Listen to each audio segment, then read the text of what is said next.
మీరు గుర్తుపెట్టుకోండి, బీసీల ఇండ్ల కాడికి మీరు బొచ్చ పట్టుకొని వచ్చి భవతీ భిక్షాందేహి అనే రోజు రాకపోతే అడగండి. బీసీ ఆఫీసర్లు ఎంతమందిని ఏసీబీలకు పట్టిస్తారు, ఇంకా ఎంతమంది మా పోలీస్ ఆఫీసర్లకు పోస్టింగ్ లేకుంటుంటుంది, ఇంకా ఎంతమంది మా బీసీ ఉద్యోగస్తులను ఇంకా గోస పెడతారు. ఇంకా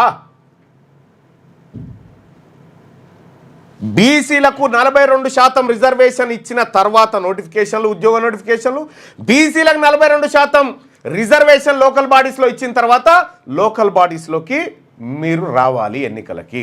లేదు అంటే ఆ రోజు నుంచే మీ పతనం ప్రారంభమవుతుంది. మీరు రాసి పెట్టుకోరు. ఊర్లకూర్లే తీర్మానాలు చేసి పెడతాయి, ఊర్లకూర్లు తీర్మానాలు చేస్తాయి. ఇది బీసీలది అని. ఇప్పటి వరకు కులగణన లెక్కలు బయటపెట్టే దమ్ము లేదు మన ప్రభుత్వానికి. కులగణన లెక్కలు తెలంగాణ రాష్ట్రంలో ముదిరాజులు ఎంతమందిరో లెక్క బయట పెట్టేటువంటి దమ్ము లేనటువంటి ప్రభుత్వం ఇది. మీరు అద్భుతమైన కులగణన చేసిరని చెప్పాడు రాహుల్ గాంధీ గారి. పాపం ఆయనకు కూడా తెలిసి ఇదంతా ఫేక్ అని. ఇవాళ మంత్రివర్గ విస్తరణలో తెలంగాణ రాష్ట్రంలో మంత్రివర్గ విస్తరణ చేపడితే నిన్ననో మొన్ననో మన మాదిగ సోదరులందరితోనూ ఒక రిప్రజెంటేషన్ తీసుకుండే. ఎవరు? ముఖ్యమంత్రి గారు.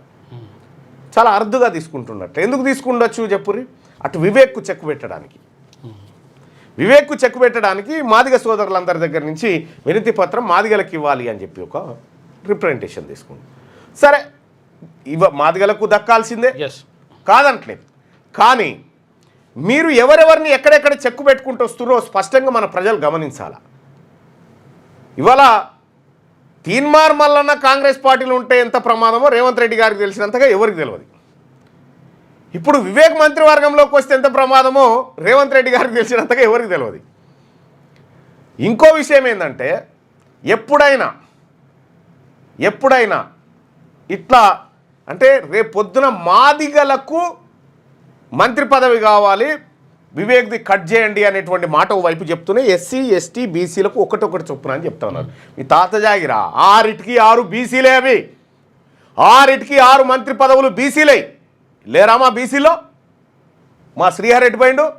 ఇక్కడ బీర్లైలే లేడా? అటు వీర్లపల్లి శంకర్ లేడా? అటు ఆది శ్రీనివాస్ లేడా? ఎటుపోయి వీళ్ళు బీసీలు కాదా? వీళ్ళకి చేత కాదా? 6కి 6 బీసీలయే. బీసీ మంత్రులు రావాల్సిందే. ఈ 6 6 బీసీలకే రావాలి. ఇది మా డిమాండ్.